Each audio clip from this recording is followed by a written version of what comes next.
Hey everyone, welcome to AMC Movie Talk for movie fans. I'm your host, Ashley Mova, and this is the daily show where we give you all of the latest news from the world of movies, plus a little bit of insight into what it all means. Joining us as always is AMC Movie News Editor-in-Chief, John Campea. Greetings and salutations, everybody. Welcome to the best damn movie-related show on the planet Earth, coming to you live from right here at the Stream.TV studios here in Hollywood, California. Happy LeBron going back to Cleveland Day. Ugh, it burns. Also here, AMC Movie News production manager, Dennis Zen. Saw Apes again for the second time. My computer's not muted. Yes. And I loved it just as much. I can't wait to do spoilers. Yep. Also at the table, AMC's very own Miri Jedikin. Apes, apes, apes, apes. I'm just going to say apes all day because I love that movie too. And also here from IamRogue.com, Jamie Philbrick. All right, back by popular demand. Welcome back, Jamie. Returning champion. Thanks, guys. The new Dawn of the Planet of the Apes movie opened last night in AMC theaters across the country, and both critics and audiences seem to love it. But how will Dawn of the Planet of the Apes do on its opening weekend before the huge swell of positive word of mouth gets out there? John, let's start with you. Setting the line at $73 million, will Dawn of the Planet of the Apes make over or under $73 million at the domestic box office this weekend? It will make under, I believe, and I believe it's going to have legs. Because this is going to be a very positively reviewed film. This is going to be very positive word of mouth. It's going to go out, and you're going to see in its second week. It's going to have. I'm going to guess right now. It's not opening up against anything too big and heavy. No. I believe you're probably going to see something in like the 35 to 40% drop instead of the traditional 55 to 65% drop. It's going to have legs, but I believe for its opening weekend, it's going to be good. It's going to be big. It's not going to be like the 100 million opening some people are saying. So I'm going to take the under on this, under 73 million. What about you, Jamie? Listen, this is a good place to set the over-under. It's a tough call. Like I'm thinking it might just be 70. 73 on the nose. Yeah, I mean, you know, it's a good movie, and I think you're right. Like, it's going to get good word of mouth. It's going to get good critical. I liked it a lot. You know, you look at a movie like Transformers: Age of Extinction, which is maybe the worst film ever made, and it made $100 million in its opening weekend. You know, you look at Apes, and there's a huge following for Apes. So part of me is like, well, maybe it could have. Maybe people are going out to the movies this weekend. There wasn't anything really 4th of July for them to see. Right. Maybe they're going to go out now.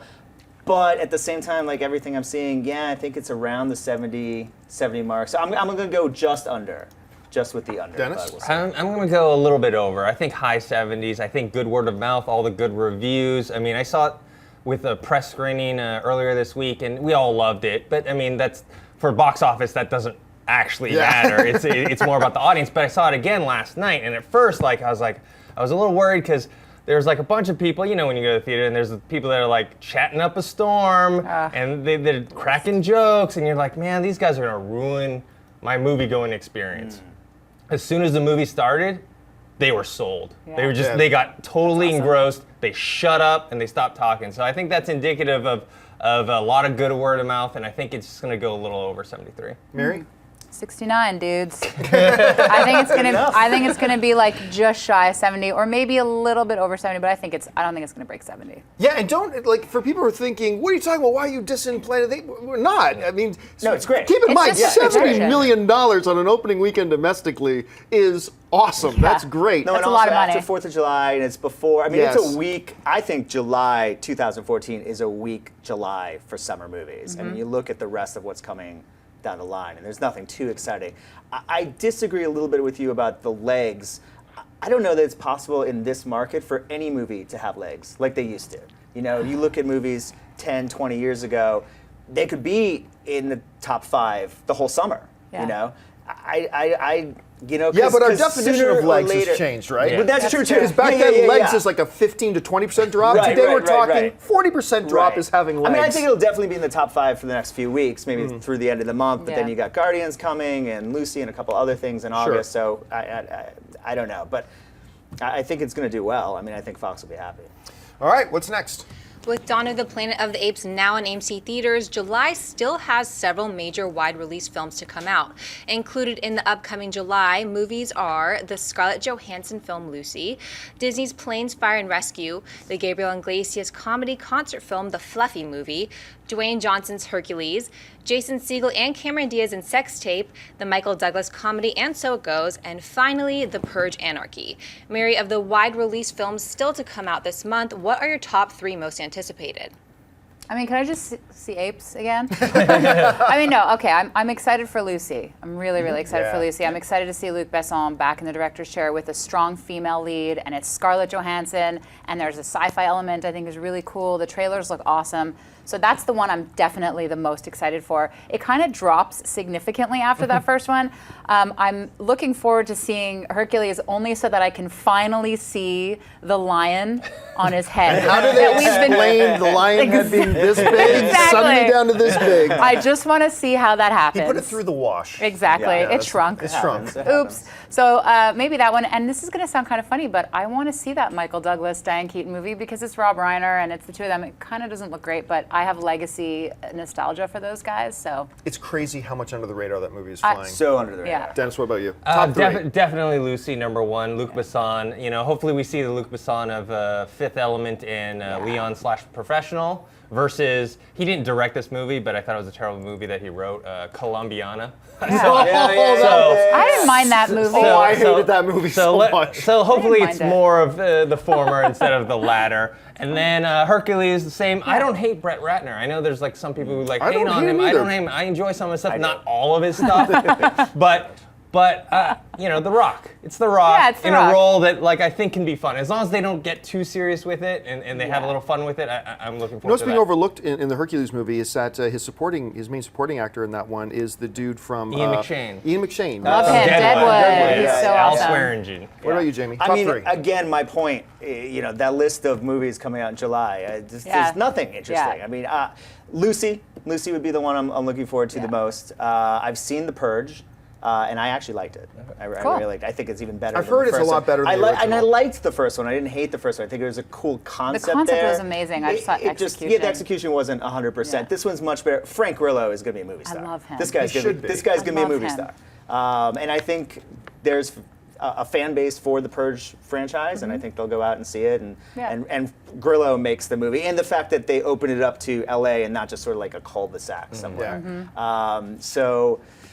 What are the other movies? I don't know. I care about Sex Tape. I've seen that. It's all right. I was saying earlier, and this isn't necessarily an insult. I did like the movie, but one of the best things about it is it's only 90 minutes. A good comedy that comes in right at 90 minutes to me is and it was great. perfect. It was great. You know what Alfred Hitchcock said about all movies is that they should not last longer than your bladder can hold urine. It's true. If you have to go to the Mr. bathroom and the Hitchcock movie's is not right. over yet, Yeah. it's too long. All right, I'm going to go. My number 3 most anticipated movie for the remainder of the month is going to be Hercules. I'm like you. I don't hate Brett Ratner. I hate a couple of his films. Yeah. But I thought Rush Hour 2 was a really good comedy. One of the few sequels that is much better than its original.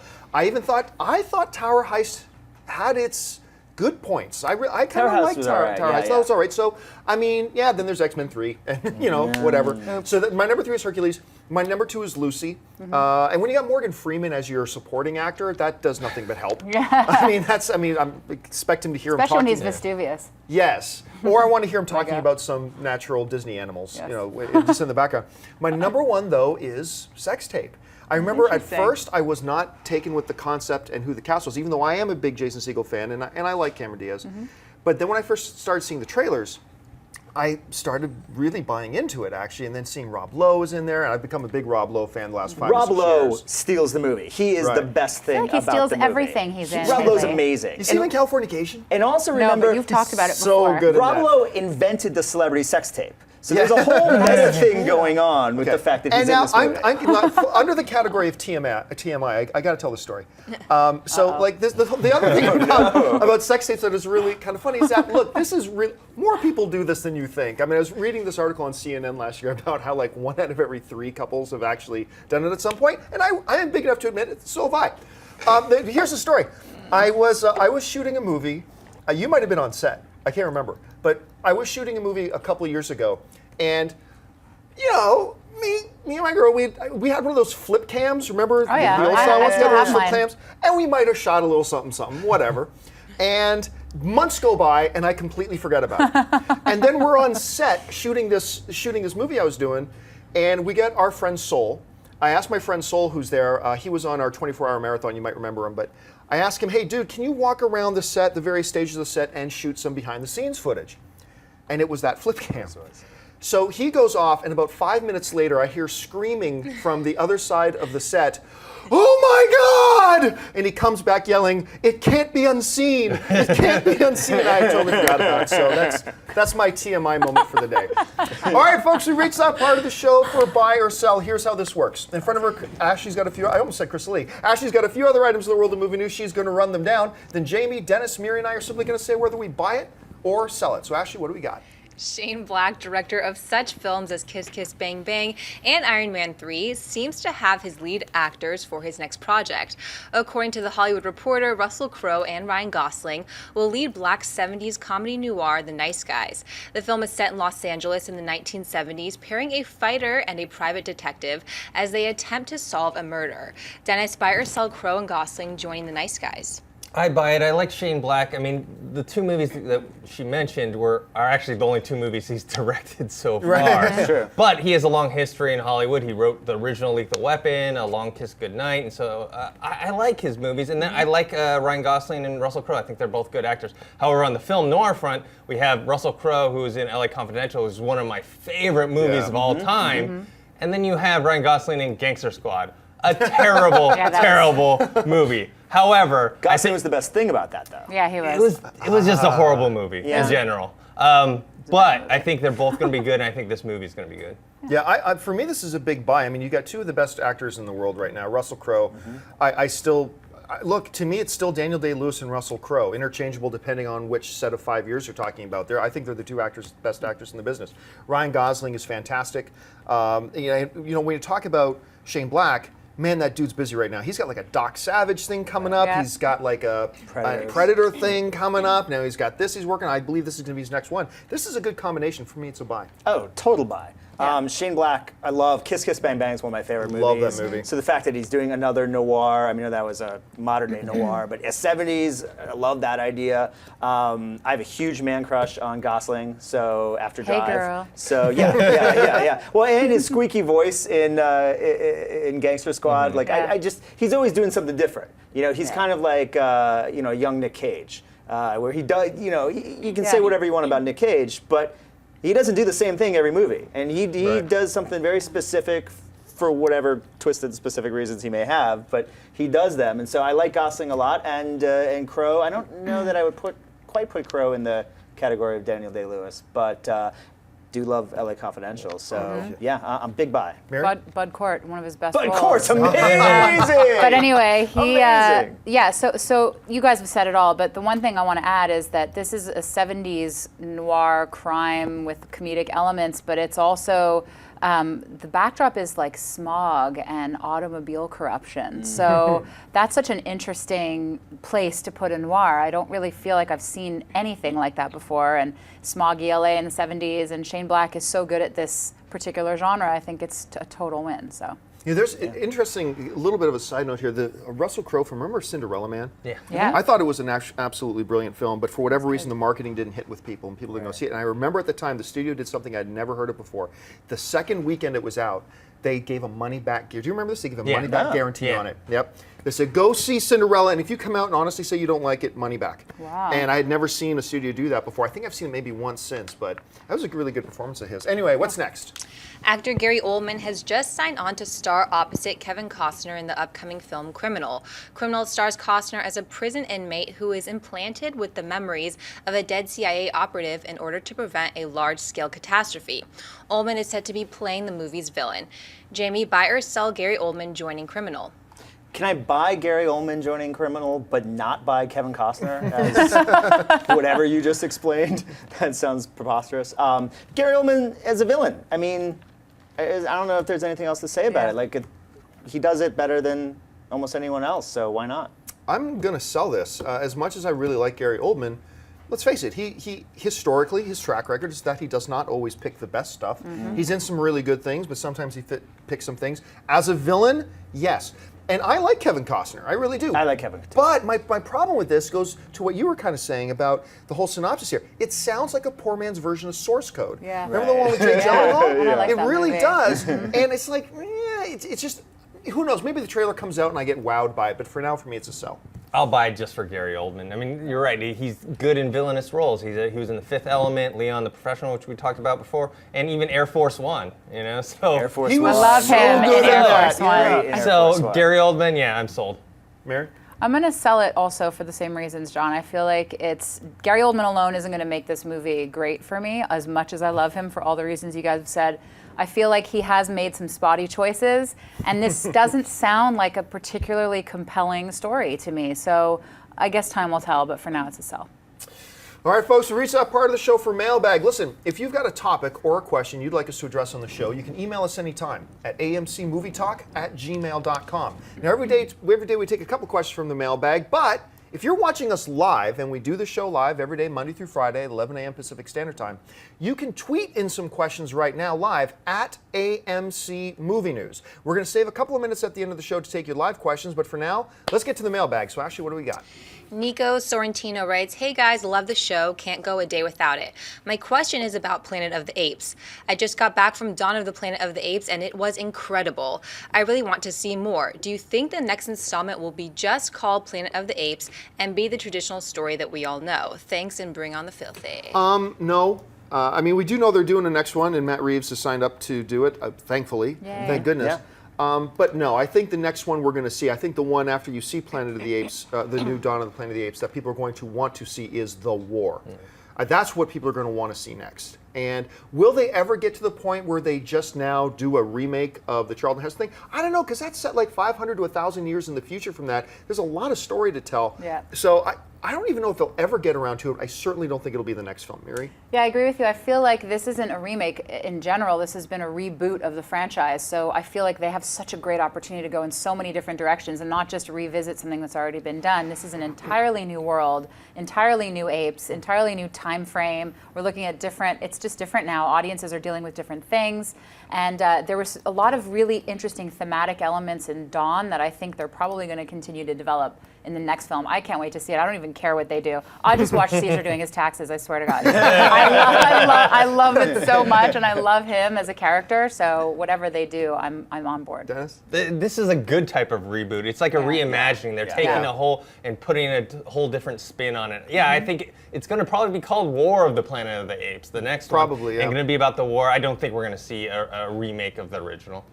No, Fox already made a remake of the original, and with Tim Burton we and don't Mark talk Wahlberg, about and that did ever. terrible. Yeah, Fox doesn't want to talk about it. Yeah. So I don't think that's going to happen.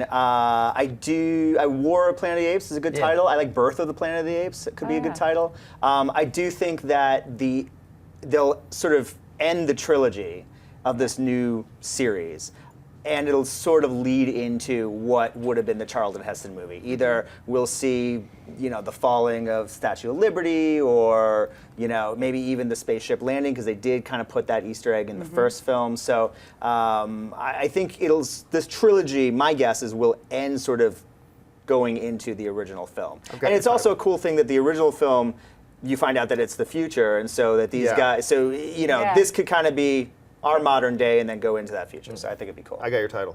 Planet of the Apes, Age of Extinction. There's your title. Okay, what's next? Extinction of franchise. Brandon Condren writes, "Dear John, I have been watching your show for a strong year now. I love the Strong show, year. and I always make sure to like and comment. My question is about 2 years too late, however. Why did we not see or hear anything about the Joker in The Dark Knight Rises? We did not even an Easter egg or not even a line of dialogue about him. Why do you think that was? Thanks a million. Keep up the great work." Really, first of all, thanks for the question.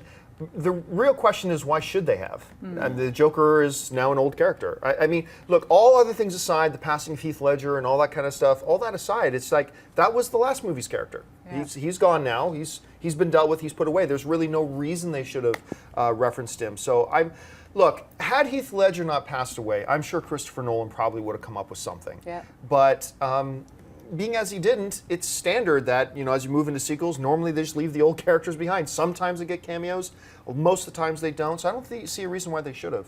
Well, to the point of bringing back the old characters, I mean, the Scarecrow comes back. Sure, he becomes a recurring. He's a recurring. All three, isn't he? Yeah, he's in all three, and there is the part where I think the criminals of Gotham have taken it over for like 6 months. So there is a question of where would the Joker be. I believe, and I could be wrong about this, but I do believe Christopher Nolan has stated publicly that the Joker, it was the plan that he would have been the villain and not Bane. Right. Had obviously a tragedy not happened with Heath. And I think he's also said, out of respect for Heath and his family, that that's why they decided to not include any references to the Joker or any Joker elements at all in Rise. So I think that's pretty much the answer. Mary? Yeah, I feel like the very tragic passing of Heath Ledger was kind of understood by the world and popular culture, and it sort of, for me, it was never a question why. Like, I just felt like that's just naturally what they're going to do. They're going to look in a different direction, because what are they going to do? Cast a new Joker? Or even mentioning him? It's sort of like, it doesn't really fit in with all the things that happen both outside the movie, but also within the plot of the movie itself. So I just feel like, why would they? Dennis? I think it would be uncomfortable if Yeah, they that's mentioned it. him or Yeah. anything like It'd be that. So sad. I think it totally makes sense. But I guess in the novelization of Dark Knight Rises, the Joker's supposed to be in Arkham at that time, even though Oh, he wasn't in Blackgate? No, they moved all the prisoners to Blackgate, but they left Joker in Arkham. So like Okay. Bane left him there because I don't even want to deal I with this guess. guy. Yeah. Well, and the other thing I just want to say is that you will see another Joker soon. Yeah. I mean, Oh, yeah. the Yeah. Joker will show up in one of these Batman or Justice But League that the whole movies, world so. is being It's all reimagined, so different. that's Yeah, it makes fine. more It's all sense. different. Absolutely. It wasn't the right timing. It would have been distasteful to do it, and no one. I'm made going the to tell you right choice. now that the next Joker will be Ice Cube. Mark my words. Timestamp this. Okay, I what's like next? Adrian Brody. I've always said Adrian Brody. Max Clark writes, hey, I realize this sounds ridiculous, but if Guardians of the Galaxy is received phenomenally well, and if Rocket Raccoon steals the show, could you ever see a demand for a standalone film with him? Well, first of all, Guardians of the Galaxy will be ridiculously well received. I only saw 17 minutes of it. Do you see that 17-minute thing they did? I didn't. Okay, well, it's awesome, and full disclosure, the other 103 minutes might be total crap. Right. That being said, the 17 minutes they showed us were just jaw-dropping. It was so entertaining, and Rocket Raccoon steals the Steals the screen. show, yeah. That being said, no. And the reason why no is because this is one of those examples where part of what makes Rocket so great is the dynamic between the team. Part of what makes Rocket so memorable and so great and stand out is the way he interacts with Groot, with Star-Lord, with Gamora. Like the whole interaction is part of what made him so great. It's kind of like the discussion that we had before about, can you do a Loki film without Thor? I mean, the two are kind of synonymous. Like, what is Loki without Thor? And I think this all coming from a guy who's seen 17 minutes. But what would a Rocket movie be without the Guardians around? I'm not sure much, so I'm going to guess no. We're never going to see standalone. It pains me to have to agree with you again, John. But no, I'm just kidding. I agree. You're not going to see a Rocket Raccoon movie.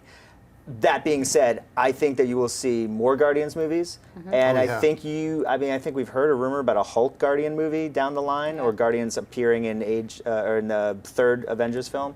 So I think there will be more Guardians, and there will be more Rocket, and especially if Rocket is very well received, you may see his role become more prominent in future Guardian movies. But a solo Rocket movie, it just doesn't make any sense. You know what? This can sound weird, though.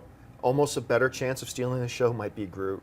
Yeah. I mean, and which is weird to say coming from a character that only says Says 3 3 words. words, right. But wait till you see. Anyway, But Mary. it's how he says them. Yeah, it's how I he agree with says you guys, but one of the things Disney's so wonderful at is the cross-platform utilization of their characters and stuff. Like now they just cast an Elsa in the Once Upon a Time series on television. So I feel like there's a lot of TV going into film going into TV. So who knows? Maybe they'll do like a Rocket Raccoon cartoon. Who knows? I mean, it's like they Rocket could. shows up on S.H.I.E.L.D. Yeah, exactly. Agents of S.H.I.E.L.D. jeez. I mean, I don't necessarily want to see that. hurts you. It hurts that you hurt. to your core, but I don't know about a standalone film, but I think if there's ever a company that can figure out a way to utilize the character in a way that's going to please fans, but also maybe not overuse him, it would be Disney. So we'll Dennis? see what they do. Yeah, not in a live action movie. Yeah. The cartoon maybe, Yeah. animated, something like that. But yeah, he's a he's a side character. He's a good, because he brings comic relief and he brings some mayhem to it. You don't want to see 2 hours of just that. Yeah. What is that story going to be about? So I don't see it. Though I heard that Guardians is tracking very, very well. Much better than I thought they Yes. would. Yeah, me too. They've done a great job marketing this thing. All right, folks. Well, I said we would leave a few minutes at the end of the show for your live Twitter questions, and we're going to do just that. You may even have a little bit of time to squeeze 1 or 2 in. Just tweet us at AMC Movie News. Our gatekeeper today is Ashley. Ashley is the one you got to kiss up to. So, Ashley, what have you selected? TJ Ola writes, most shocking cliffhangers. You know what? It wasn't for me because clearly I read the books, but the first time I watched the first Lord of the Rings film, you could tell that audience had not read the books. Yeah. Because they get to that part where you got, Samwise, and they come like over the cliff and they can see Mordor off in the distance, roll credits. And you heard everybody in the audience go, what? Like, this is where you're ending? So those of us who had read the books, not a big deal, but the people who hadn't, it shocked them. Yeah. So what can you guys think of? Oh, God, it's I don't know, that's a tough, off tough the one. cuff. Yeah. And Cliffhangers. All right, How about the movie Cliffhanger? That whole thing is a cliffhanger. Literally. No. All right, what's next? Lucas Sorensen writes, what is your favorite Pixar film? Oh, Oh my God, man. that's so hard. That's like saying, what's your favorite ice cream? Okay, look, they come into this pool. There are a few you can leave out, but in the pool you have to consider The Incredibles, you have to consider Up, you have to consider WALL-E, you have to consider Ratatouille, Yeah. you have to consider Toy Story 3. Wait a minute, aside from Cars, what do you not consider? Don't consider Brave. I don't Yeah. consider Yeah, I Brave. don't even consider Brave a Pixar movie. Yeah, I feel like that's true. almost. Really, because Wreck-It Ralph and Brave Wreck-It came out Ralph same year. is a Pixar movie, and I know, and but it's Brave so was a weird. Disney film. It was like Yeah. Freaky it was so Friday weird. for the Yeah. studios. Well, They, I like, call that the switched. Lasseter effect, and Yep. I've actually That's said exactly that to what some it of the people is. at Disney. Like, that's the Lasseter effect because Yeah. he's just oversees all the animation. But now. I honestly, out of that group, I can't. And they- you know can't what I mean, I pick go with one. Incredibles and Up. Yeah, That's- The that's Toy what Incredibles Story and 3 Up. maybe, but Incredibles and Up But would the be my thing is two. that they all have, like, this is the beauty of Pixar films. I can't pick just one because I feel like each one has a special place in my heart for different reasons, and they all live together in this magical rainbow in my heart. Like, I can't choose just one. It's like choosing just one color in the And rainbow. Toy Story 2 has to be Toy Story considered? 2 is all the Toy Stories are amazing as a trilogy, and then you have Up, which is so beautiful and poignant and poetic, and then you have The Incredibles, which is fun and super well realized, and everybody can relate to that. There's such a relatability to these characters, all of them, but they also all do very different things. Come on, Dennis, help us out here. I can't pick I one. Say know. the one. If gun to head, no. I would say Ratatouille. That's the Yeah. one that So I can good. see over and over again because it's something that you can watch and you can apply kind of to your own life. But I'm going to tell you guys, I don't know how many of you guys have seen the footage from Inside Out yet. You were at Yeah, CinemaCon yeah, this year too, right? no. This could be their best film. Wow. I've only seen about 8 minutes of it, and it's So not coming out excited. till like They've been working on it 2015. forever. I Yeah. mean, they teased it at D23, like 2 years ago. I'm or excited for something. Finding Dory. I'm just gonna say Yeah, that yeah. because I love Finding Finding Nemo is one Nemo. we Finding love. Nemo, Nemo's Ratatouille good. for me are like the Finding Nemo's two good. Finding that are Nemo, up you there. can watch But 100 Mark, times. Yeah. but Yeah. remember that title, Inside Out, because it could very well end up being the best one they've ever done. All right, let's squeeze in just a couple more. Monsters Inc. Monsters Inc. That's guys. another Yeah, one we Monsters forgot. is a Yeah. good one. Michael Precourt writes, question, who do you think will win an Oscar first, Leonardo DiCaprio or Amy Adams? Ooh, that's Leo. a good one. Question. Leo. Amy's great, but she's not. Look, Amy will get one, but like Leo's the guy right now. And that- he's been nominated 5 times Yeah. and he's never won, and he's been doing these incendiary roles for a really long time. Amy Adams is amazing, and you're right. I think she will win an Oscar, but I feel like she's kind of, if this were a race, she's kind of a little bit further back in her career than he is, just because she hasn't done as many of these incredible larger-than-life roles. She's totally capable. I can't wait to see her win an Oscar, but I think you're right. I think it's going to be Leo. But she might get it for Batman versus Superman. I'm kidding. Dennis, like You never know. Yeah, definitely Leonardo DiCaprio. I love Amy Adams. Actually, side note, the first thing I ever saw her in was an episode of Smallville. oh, I remember yeah. that. Yes. Isn't that funny? Superman She's crossover. on an episode, 2-arc episode of The West Wing with Richard Schiff from. I didn't know Yeah, that. yeah, Superman Batman. That's the first time he worked with her. Or not Superman, Man of Steel, but yeah. Who's going on first? I think it's a toss-up, and I think and as you guys all know, so much goes into Oscar season and who's going to Yeah. win, and it's so much has to do with buzz and the role and who else is nominated. Amy's got a good shot because typically there's less competition in the female category. So she gets the right thing, and it's her year, and there's no one else in that I feel category. like every year is her year lately. I mean, and the same is with Leo, and I agree Yeah. with you. Leo has been doing his best work, Yeah. and he's been doing great work for 20 years, but it's his best work in the last 5 or 6 years. I would maybe tip it towards Leo, but it really all depends on who else is nominated. I mean, this would have been Leo's year if it hadn't been Matthew McConaughey's year. Yeah. You know, I mean, it would have been. He was would have great been as Jordan Leo's. Belfort. I mean, Yeah, no, what it a would have been his performance. Oscar if it wasn't. All right, for we got to move McConaughey, on. Let's so. get 2 more quick here. Okay, Angel Mendoza Isello writes, what is the best rock band related movie? Sorry, can you repeat that? The best rock band related movie. Best rock I mean, band related the movie. Doors is really silly, but I love it. Like, I love The Doors. I don't know I why. like The Doors. I love that I movie. like I that. love Are Val we counting Kilmer. documentaries? I think Last biopics, Waltz? right? I think Yeah, Last Waltz is Last exactly what I was going to Waltz, say. yeah. That's talking- exactly what I was going to say. Are we talking Yeah. documentaries? Or I don't know. I don't would know say if I would it's- say narrative films, but I mean, Narrative Okay. films because is it becomes I love The Doors. Yeah, Doors is good. He's good. He's so good. It goes to 11. Oh yeah, Spinal yeah, Tap, Spinal of Tap. course. It's me. It'll be Yeah. Spinal Tap. course. You're right. So- okay, last question of the day. Okay, Kyle Carragher writes, what would be your dream spin-off movie? God, these are really good ones. Oh, Yeah, damn. good one. That's one that I That's a wish good I had one. some time to sit down Yeah, and me think too. about. Dream spin-off movies. I'm going to try to think non-comic book related. Okay, you know what? 21 Jump Street. I'd love to see just the not the Ice Cube captain, the Nick Offerman. Nick Oh, Nick Offerman's Offerman, character. yeah, I wouldn't yeah. mind seeing a spin-off That's pretty movie of his. funny. But that give me 10 minutes to think about it, and I'll come up with 20 others. But can you guys think of one off the Not top? off the top of my head. I'll go with Hawkeye from Avengers because I just love the character from the comics, but that's not even a really good answer. I know that there's been a a movie great question. in the Oh, I last know. few months where I Answer thought in the about that, comment but I can't section. think what it You're gonna is. like this one. This one's for you.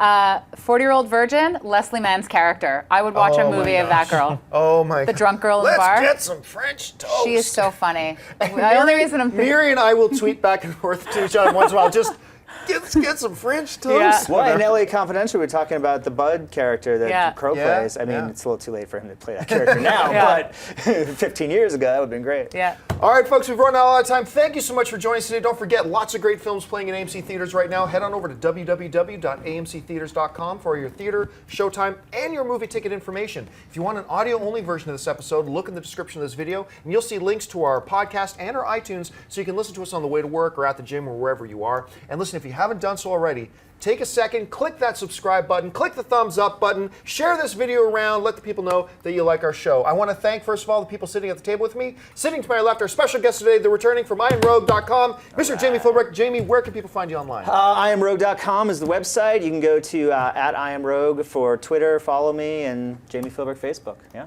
Production manager of AMC Movie News, Mr. Dennis Zen. Dennis, where can people find you? You can find me on Twitter at ThinkHero, and due to peer pressure, I finally got my Instagram. got your Instagram which going. is dennis.tzeng. So finally did it. Our very own good to Miri know. Jedikin. Miri, where can people find you? I'm at Miri the Jedi on Twitter, Instagram, and Facebook. Best Twitter handle ever. And of course, our lovely host today, Miss Ashley Mova. Ashley, where can people get a hold of you? You guys can find me on Twitter and Instagram at Ashley Mova. Happy Friday, guys. And you guys can find me on all the various social media networks just at John Campia. Thanks a lot for joining us, guys. My name is John Campia for AMC Movie News, and until next time, bye-bye. Hey everyone, if you liked this video, click that thumbs up button and make sure to subscribe to our AMC Movie News YouTube channel. It's free and helps you stay up to date with all the latest movie news, as well as our daily AMC Movie Talk show. Also, make sure that you follow us on Facebook and Twitter to stay up to date with all of our special promotions, contests, and prize giveaways.